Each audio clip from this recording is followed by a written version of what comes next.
నమస్తే ఓర్గల్ 9 నేషన్ టీవీకి స్వాగతం. ప్రభుత్వం ప్రతిష్టాత్మకంగా చేపడుతున్న మూసీ రివర్ ఫ్రంట్ ప్రాజెక్ట్ పై సీఎం రేవంత్ రెడ్డి మరోసారి హాట్ కామెంట్స్ చేశారు. ప్రభుత్వం ఉద్యోగం పొందిన 1473 మంది ఇంజనీర్లకు హైదరాబాద్ శిల్పకళ వేదికలో సీఎం రేవంత్ రెడ్డి ఉద్యోగ నియామక పత్రాలు అందించారు. ఈ సందర్భంగా ఆయన మాట్లాడుతూ మూసీ నదిని ప్రక్షాళన చేయాలనుకుంటున్నామని, ఎవరు అడ్డు వచ్చినా మూసీ రివర్ ఫ్రంట్ ప్రాజెక్ట్ ఆగదని తేల్చి చెప్పారు. మురికిలో కూరుకుపోయిన మూసీ రివర్ను ఎందుకు అభివృద్ధి చేసుకోవద్దని ప్రతిపక్షాలను ప్రశ్నించారు. మూసీ బాధితులంతా మురికిలోనే బతకాలా, వాళ్ళ జీవితాలు బాగుపడొద్దని నిలదీశారు. 33 టీంలతో మూసీ ఏరియాలో అధికారులు సర్వే చేశారని, నిర్వాసితులను ఒప్పించే ఖాళీ చేయించామని తెలిపారు. విలువైన మూసీ ప్రక్షాళన ప్రాజెక్టు సలహాలు ఇవ్వకుండా ఇంకా విమర్శలు చేస్తున్నారని ప్రతిపక్షాలపై ఫైర్ అయ్యారు. 20 ఏళ్లుగా రాజకీయాల్లో ఉన్నానని, పేదోడి బాధ గురించి నాకు తెలియదా అని వ్యాఖ్యానించారు. గత ప్రభుత్వం 7 లక్షల కోట్లు అప్పు చేసిందని, మరో 10,000 కోట్లు అప్పు చేసి మూసి బాధితులను ఆదుకోలేమా అని అన్నారు. తప్పకుండా మూసి నిర్వాసితులను మంచి చోట ఆశ్రయం కల్పిస్తామని హామీ ఇచ్చారు. మీరు చేసిన అవినీతిని ఆపి పేదలను ఆదుకోవచ్చని బీఆర్ఎస్ కు చురుకులంటించారు. నేను మిమ్మల్ని అడుగుతున్నా, కృష్ణ, గోదావరి, యమున, గంగా, సరస్వతి అన్ని నదుల పేర్ల మీద మన ఆడబిడ్డలకు పేర్లు పెట్టుకుంటున్నాం. అవునా? మన ఇంట్లో ఆడబిడ్డ పుడితే కృష్ణానో, కావేరో, గోదావరో, సరస్వతో, గంగానో అని నదుల పేర్లు మన బిడ్డలకు పెట్టుకుంటున్నాం. ఏ తండ్రి అయినా ఆయన బిడ్డకు మూసి అనే పేరు పెట్టుకున్నాడా? ఇన్ని నదుల పేర్లు, పవిత్రమైన నదుల పేర్లు మన ఆడబిడ్డలకు పెట్టుకున్నప్పుడు మూసి అనే రివర్ పేరు ఏ తండ్రి అయినా బిడ్డకు పెట్టుకున్నాడా? ఎందుకు పెట్టుకోలే? ఆ మూసి కంపు కొడుతుంది కాబట్టి, మూసి మురిగిపోయింది కాబట్టి, మూసిలో విషం చిమ్ముతున్నది కాబట్టి, ఆ విషము, ఆ కంపు, ఆ మురికి మా బిడ్డల పేర్లు పెట్టుకోవద్దని తల్లిదండ్రులు ఏదైతే అనుకుంటున్నారో ఆ మూసి మురికిని ప్రక్షాళన చేయాలనుకుంటున్నా నేను. ఆ మూసిని నిర్మాణం చేయాలనుకుంటున్నా నేను. ఎందుకు యమున, సరస్వతి, గంగా పెట్టుకున్నప్పుడు మూసి అనేందుకు మన బిడ్డలకు పెట్టుకోకూడదు? ఆ మూసిని అద్భుతంగా నిర్మించినప్పుడు తప్పకుండా తల్లిదండ్రులు వాళ్ళ బిడ్డల పేర్లు మూసి అని పెట్టుకుంటారు. అంత అద్భుతమైన నిర్మాణం మనం చేసుకుందాం. నిర్మాణ క్రమంలో మల్లన్న సాగర్లో 14 ఊర్లను ఖాళీ చేసి 60,000 ఎకరాలు మల్లన్న సాగర్లో ల్యాండ్ ఎక్వేషన్ జరగలేదా? కొండ పోచమ్మలో జరగలేదా? రంగనాయక సాగర్లో ల్యాండ్ ఎక్వేషన్ జరగలేదా? నాగార్జున సాగర్ నిర్మించినప్పుడు ల్యాండ్ ఎక్వేషన్ జరగలేదా? శ్రీశైలంలో మా కొల్లాపూర్ మునిగిపోతే 92 జీవో ఇచ్చి ఇప్పటికి ఇంకా ఉద్యోగాలు ఇవ్వని కేసులు పెండింగ్ ఉన్నాయి. శ్రీశైలం కట్టినప్పుడు నిర్వాసితులు కాలేదా? ఇవాళ మూసి నిర్మాణం చేస్తే కూడా కొన్ని వేల మంది, 5,000 మందో 10,000 కుటుంబాల్లో నిర్వాసితులు అయితే నిర్వాసితులను ఎట్లా ఆదుకోవాలో సలహా చెప్పండి అని నేను అడుగుతున్నా. ఈరోజు భూసేకరణ జరిగేటప్పుడు మూసి నిర్మాణానికి భూమి మల్లన్న సాగర్ల భూ నిర్వాసితులను నువ్వు పోలీసులతో కొట్టించి, గుర్రాలతో తొక్కించి కొట్టినావు కదా. ఇవాళ వాళ్ళందరినీ హక్కున పెట్టి చేర్చుకోవడానికి అధికారులను ఇండ్లి. ఇది మా చిత్తశుద్ధి, ఇది మా బాధ్యత. నేను గొప్ప అనుకోవడం లేదు, ఇది బాధ్యత అనుకుంటున్నా. ఎందుకంటే తెలంగాణ నిర్మాణంలో పిల్లలు చదువుకున్నప్పుడే ఇవాళ మీరైనా మేమైనా ఈ వేదిక మీద ఇక్కడికి రాగలిగినామంటే మనం చదువుకోవడం వల్ల, ప్రభుత్వ పాఠశాలల్లో టీచర్లు మనకు చదువులు చెప్పడం వల్ల. వచ్చిన వాళ్ళు గవర్నమెంట్ స్కూల్లో చదువుకున్న వాళ్ళు నాకు తెలిసినంత వరకు విద్యను అన్ని నియామకాలు దసరా కంటే ముందు 9 తారీఖు నాడు సాయంత్రం 4 గంటలకు ఇవ్వబోతున్నాము. ఇది మా చిత్తశుద్ధి, ఇది మా బాధ్యత. నేను గొప్ప అనుకోవడం లేదు, ఇది బాధ్యత అనుకుంటున్నా. ఎందుకంటే తెలంగాణ నిర్మాణంలో పిల్లలు చదువుకున్నప్పుడే ఇవాళ మీరైనా మేమైనా ఈ వేదిక మీద ఇక్కడికి రాగలిగినామంటే మనం చదువుకోవడం వల్ల, ప్రభుత్వ పాఠశాలల్లో టీచర్లు మనకు చదువులు చెప్పడం వల్ల. 90% ఇక్కడికి వచ్చిన వాళ్ళు గవర్నమెంట్ స్కూల్లో చదువుకున్న వాళ్ళే నాకు తెలిసినంత వరకు. ఇలా పాఠశాలలు మూసేస్తే ఏమవుతుంది తెలంగాణ రాష్ట్రం? ఒక్కసారి ఆలోచన చేయండి. ఒక్కరోజైనా బాధ్యతతో ఆలోచన చేసిండు ఆయన? ఒక్కరోజైనా అసెంబ్లీలో చర్చ జరిగిందా? ఈ ప్రభుత్వం వచ్చినాక తెలంగాణ అసెంబ్లీలో చర్చలు మీరు చూస్తున్నారు కదా, బాజాబ్తా చర్చ పెడుతున్నాం కదా. మాకేం దాపరికం ఉంది? ఇవాళ మీరు ఇంజనీర్లు చాలా వరకు మున్సిపల్ కార్పొరేషన్లో కూడా మీరు చేయబోతున్నారు. మీ చేతుల మీద ఒక అద్భుతం జరగబోతుంది. రీజనల్ రింగ్ రోడ్ 360 కిలోమీటర్ల రీజనల్ రింగ్ రోడ్ మీ చేతుల మీద నిర్మాణం కాబోతుంది. రేడియల్ రోడ్స్ మీ చేతుల మీద నిర్మాణం కాబోతున్నాయి. ఫ్యూచర్ సిటీ ఎయిర్పోర్ట్ కు కూతవేటు దూరంలో ఫ్యూచర్ సిటీ ఫార్మర్ సిటీ నిర్మాణం కాబోతుంది.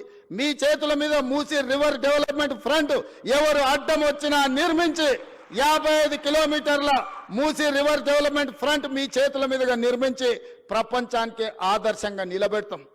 లండన్లో హడ్సన్ రివర్ ఉంటుంది, అదే లండన్లో థేమ్ రివర్ ఉంటుంది, అమెరికాలో హడ్సన్ రివర్ ఉంటుంది, అదేవిధంగా గుజరాత్లో మీకు సబర్మతి రివర్ ఫ్రంట్ ఉంటుంది. హైదరాబాద్ నగరానికి న్యాచురల్గా ఉన్న మూసీ రివర్ ఎందుకు అభివృద్ధి చేసుకోవచ్చా అని నేను అడుగుతున్నా. ఇండియా ఇంటిగ్రేటెడ్ స్కూల్స్ కాంప్లెక్స్ పేరుతో తెలంగాణ రాష్ట్రంలో ఏర్పాటు చేయబోయే యంగ్ ఇండియా స్కూల్స్ మోడల్స్ ను ఉప ముఖ్యమంత్రి బట్టి విక్రమార్క విడుదల చేశారు. 20 నుంచి 25 ఎకరాల్లో యంగ్ ఇండియా స్కూల్స్ నిర్మాణం చేపడతామని ఆయన తెలిపారు. డిప్యూటీ సీఎం బట్టి విక్రమార్కతో పాటు కోమటిరెడ్డి వెంకటరెడ్డి, మంత్రి పొన్నం ప్రభాకర్, సిఎస్ శాంతికుమారి, ఇతర ప్రముఖులు, ప్రభుత్వ అధికారులు ఆ కార్యక్రమంలో పాల్గొన్నారు. దసరాకు ముందే అక్టోబర్ 11న యంగ్ ఇండియా స్కూల్స్ కు భూమి పూజ చేస్తామని వివరించారు. ప్రతి సెగ్మెంట్ లో ఒక యంగ్ ఇండియా స్కూల్ నిర్మిస్తామని బట్టి విక్రమార్క ప్రకటించారు. గురుకులాలు, రెసిడెన్షియల్ స్కూల్ కూడా భారీగా నిధులు కేటాయిస్తామని ఆయన తెలిపారు.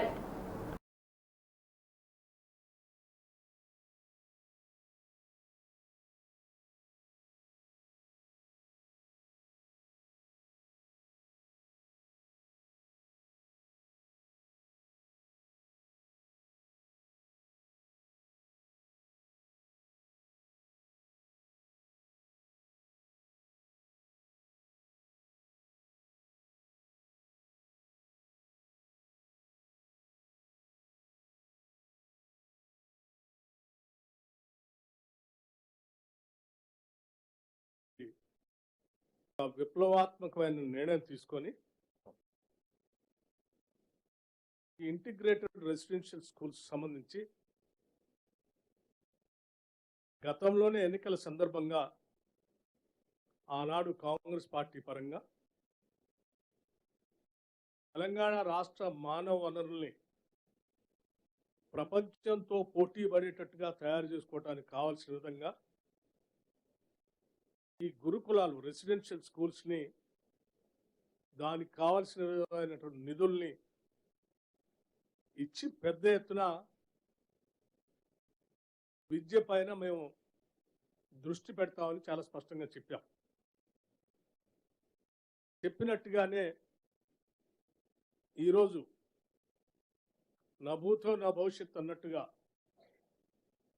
ఈ integrated residential schools, young India integrated residential schools Telangana కాన్సెప్ట్ని మీ ముందు ఆవిష్కరింపచేస్తూ రాష్ట్ర ప్రజలందరికీ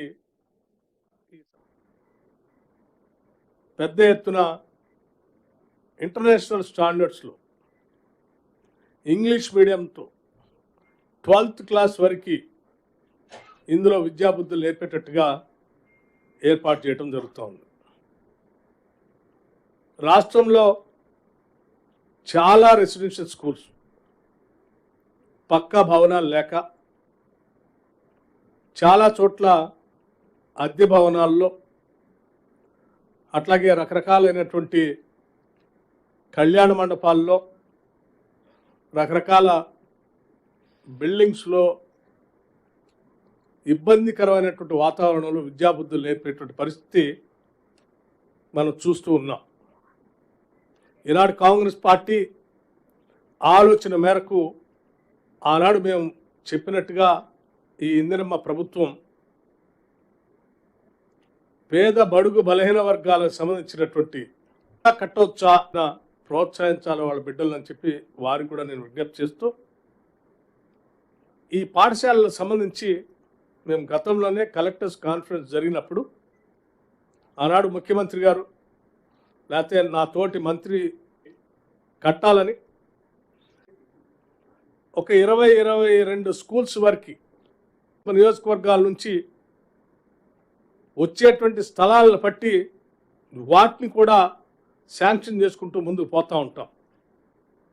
కన్స్ట్రక్షన్ యాక్టివిటీ చేపట్టేటట్టుగా త్వరితగతిన నిర్ణయం ప్రత్యేక మన పిల్లల బంగారు భవిష్యత్తు కోసం 4 schools basically together.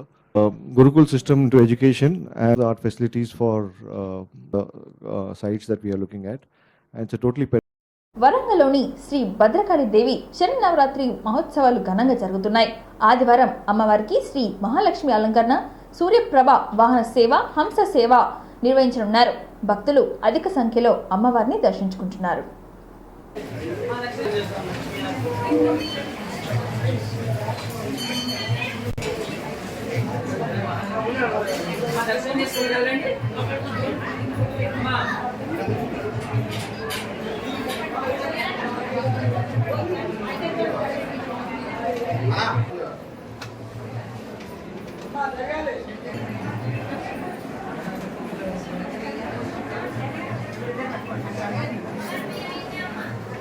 మా నాన్న మా దండపడే ముందు రండి.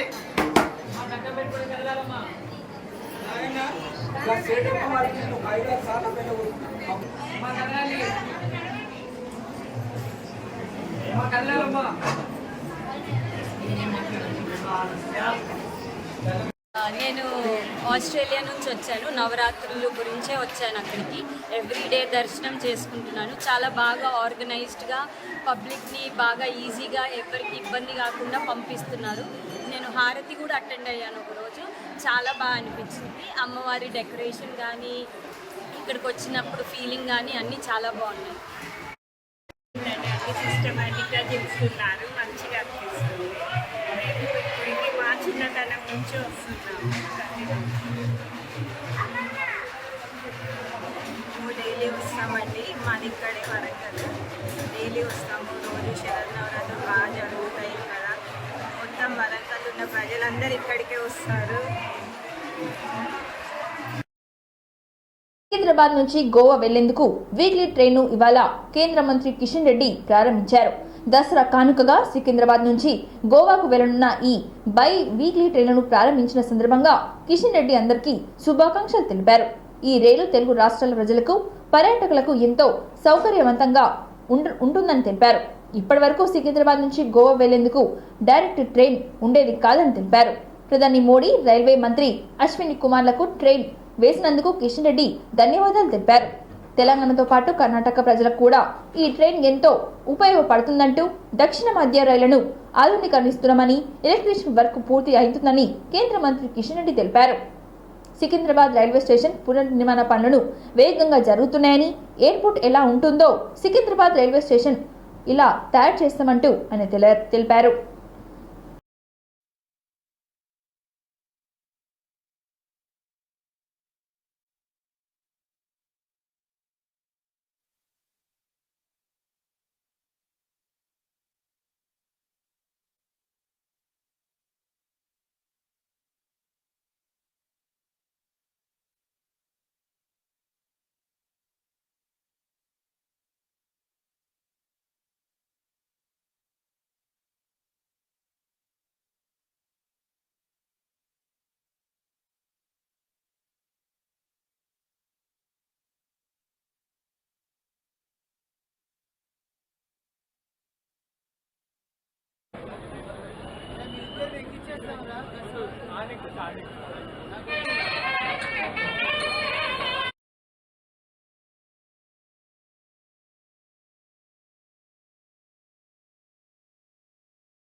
పూర్వకమైనటువంటి పండుగ శుభాకాంక్షలు.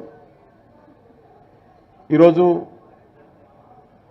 మన జంట నగరాల ప్రజలకు, తెలంగాణ ప్రజలకు, అదేవిధంగా గోవా ప్రజలకు ఈ యొక్క దేవీ నవరాత్రుల కానుకగా, దసరా కానుకగా సికింద్రాబాద్ నుంచి గోవాకు ఒక ప్రత్యేకమైనటువంటి ట్రైనును నేరుగా ఈరోజు ప్రారంభించుకోవడము నిజంగా సంతోషమని సందర్భంగా మనయేస్తున్నాం. ఈ రైలు మన తెలుగు రాష్ట్రాల ప్రయాణికులకు కానీ, ప్రత్యేకంగా మన హైదరాబాద్ నగర ప్రజలకు, ఎవరైతే గోవా వెళ్ళాలని చాలామంది అనేక కష్టాలు పడి వెళ్తూ ఉంటారు. అలాంటి వారందరికీ కూడా ఇది ఎంతో ఉపయోగంగా ఉంటుందని ఈ సందర్భంగా మనం చేస్తా ఉన్నాం. ఈరోజు మనకు తెలుసు, ఇంతకుముందు అనిల్ గారు చెప్పినట్టు గోవా వెళ్ళాలంటే ఇటు కర్ణాటక రాష్ట్రం కానీ లేకపోతే అటు గుంతకల్లు కానీ ఇతరత్ర అనేక ప్రాంతాల నుంచి కనెక్టివిటీ ట్రైన్ల ద్వారా అందరికీ కూడా పేరు పేరున ధన్యవాదాలు తెలియజేసుకుంటున్నాను. ఆ స్వాతంత్రం లభించడం జరిగింది. అక్కడి ప్రజలు పోరాటం చేసి స్వాతంత్రం తెచ్చుకున్నారు, నిర్మించడం జరిగింది. ఈరోజు హైదరాబాద్లో ఉన్నటువంటి ఈ సికింద్రాబాద్ రైల్వే టెర్మినల్ కానీ, నాంపల్లి హైదరాబాద్ రైల్వే టెర్మినల్ కానీ, కాచిగూడ రైల్వే టెర్మినల్ కానీ, ఈ మూడింటికి అదనంగా మన హైదరాబాద్ నగరంలో మరొక టెర్మినల్ చెర్లపల్లి కూడా త్వరలోనే మరి ప్రజలకు అందుబాటులో రాబోతుంది. హైదరాబాద్ ట్రాఫిక్ను దృష్టిలో పెట్టుకొని చెర్లపల్లి రైల్వే టెర్మినల్ వచ్చినట్లయితే మరి ఈ యొక్క ట్రైన్లు చాలా వరకు అక్కడి నుంచి ప్రయాణికులు తీసుకురావడం కానీ మరి అక్కడ ఆగిపోవడం కానీ జరుగుతుంది. కాజీపేట అదేవిధంగా కొత్త ఆర్ఓఆర్ చట్టం దేశానికే ఆదర్శంగా ఉండబోతుందని తెలిపారు మంత్రి పొంగులేటి శ్రీనివాసరెడ్డి. డిప్యూటీ కలెక్టర్లు 257 రెవెన్యూ డిపార్ట్మెంట్ అధికారులతో మంత్రి సమావేశం నిర్వహించారు. త్వరలో కొత్త ఆర్ఓఆర్ చట్టం తీసుకురాబోతున్నామని చెప్పారు. గత 10 ఏళ్లుగా భూమి ఉన్న ప్రతి రైతు ఇబ్బంది పడ్డాడని చెప్పారు. ప్రతి రెవెన్యూ విజిలెన్స్ కు అధికారిని నియమించబోతున్నామని చెప్పారు. రాబోయే రోజుల్లో ముఖ్యమంత్రితో సమావేశమై సమగ్ర విధానాన్ని రూపొందిస్తామని, భూమి ఉన్న ప్రతి రైతుకు భరోసా ఇస్తామని చెప్పారు పొంగులేటి.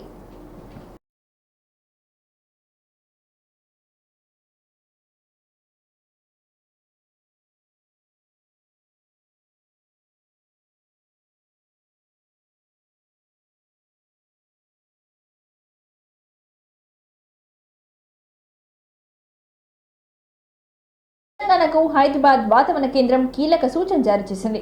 బంగాళాఖాతంలో ఏర్పడిన ఆవర్తన ద్రోణి ప్రభావంతో రానున్న 3 రోజుల పాటు రాష్ట్రంలో ఉరుములు మెరుపులతో కూడిన తేలికపాటి నుంచి మోస్తారు వర్షాలు కురిసే అవకాశం ఉందని తెలిపింది. ద్రోణి ప్రభావంతో తెలంగాణలో కింది స్థాయి గాలులు ప్రధానంగా తూర్పు ఈశాన్య దిశల నుండి వీస్తాయని పేర్కొంది. పశ్చిమ మధ్య బంగాళాఖాతంలో ఉత్తర తమిళనాడు, దక్షిణ ఆంధ్రప్రదేశ్ తీరం వద్ద ఆవర్తన ద్రోణి కేంద్రీకృతమై ఉందని, దీని ప్రభావంతో ఆంధ్రప్రదేశ్, తమిళనాడు, కర్ణాటక రాష్ట్రాల్లోని అక్కడక్కడ వర్షాలు పడే అవకాశం ఉందని తెలిపింది.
ఇంతటితో ఈ వార్తలు సమాప్తం. మరిన్ని వార్తలతో మళ్ళీ కలుద్దాం. చూస్తూనే ఉండండి ఓర్గలు 9 నేషనల్ టీవీ.